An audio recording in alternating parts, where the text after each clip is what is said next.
तारे आपले महाराज कैलासाला गेलेत ग. तुम्ही तर त्यांच्या बरोबर नेहमी जाता, मग आता का नाही गेलात? सांगू.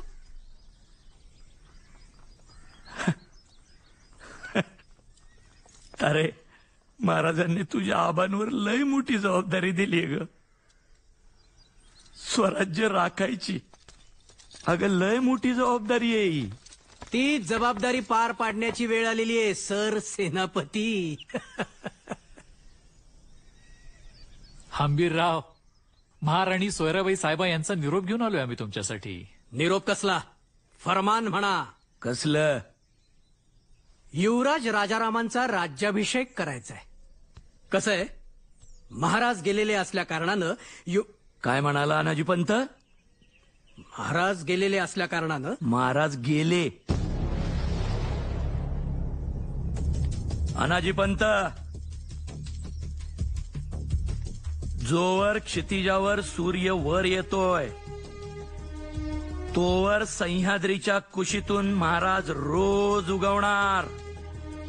या मातीत पेरलेल्या बीजाला जोवर हिरवा अंकुर फुटतोय तोवर या मातीतून महाराज रोज डोकावणार.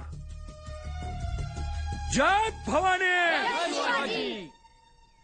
आलं ना आपसुकच समद्यांच्या तोंडातून जय शिवाजी. इथून पुढे जय भवानी म्हटल्यावर जो जो जय शिवाजी म्हणणार त्या प्रत्येकात आपल्याला महाराजच दिसणार. आणि तुम्ही म्हणता महाराज गेले.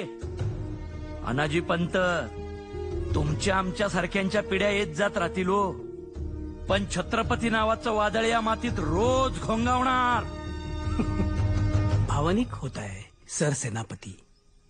कसं आहे, भावना वेगळी, परिस्थिती वेगळी. निघा तुम्ही. काय म्हणालात? निघा तुम्ही. तुमच्याच सख्या भाच्याचा राज्याभिषेक करायचा आहे, त्यामुळे संभाजी नावाची अडचण.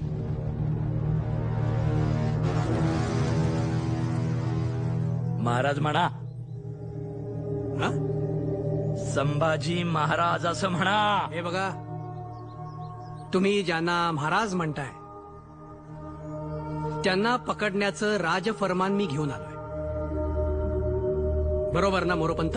बरोबर आहे. आणि तुम्ही जर तसं केलं नाहीत तर तुम्हाला पकडण्याचं दुसरं राजफरमान माझ्याकडे आहे. राजफरमान आहे ते. माझी फौज घेऊन माझ्यावरच आला सोय रे शेमण्या. हे बघा, तुम्ही संभाजीला अटक करा आणि महाराज म्हणा.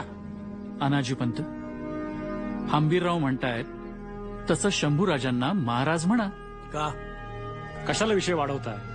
काय चूक आहे त्यांचं? महाराज म्हणा. हे बघा, आता आपले महाराज राजाराम महाराज, परवापासून तुम्हालाही त्यांनाच मुजरा करायचा आहे. उद्या राजाराम महाराज झाले तर सरसेनापती या नात्यानं मानाचा पहिला मुद्रा मी घालेन. तू आत्ता शंभूराजांना महाराज म्हण. नाही म्हणणार. अनाजी पंत,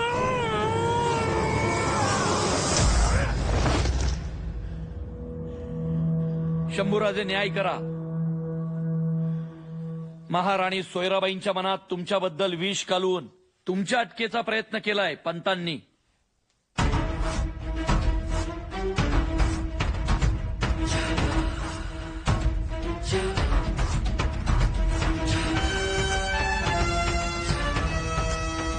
शंभूराजे वय, हुद्दा, स्वराज्याप्रती यांचं योगदान याचा कुठलाही विचार न करता न्याय करा.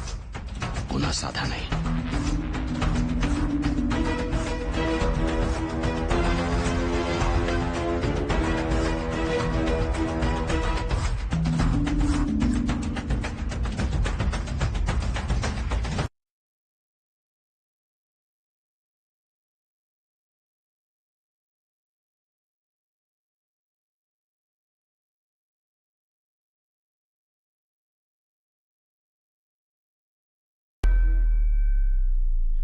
पंतांची तलवार आणि बुद्धी नेहमीच स्वराज्य निर्मितीसाठी झिजली आहे.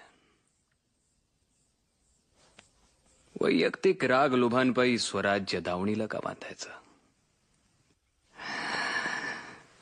यांच्यात काहीतरी होतं म्हणून तर आबासाहेबांनी यांना इतक्या महत्वाच्या पदावर बसवलं.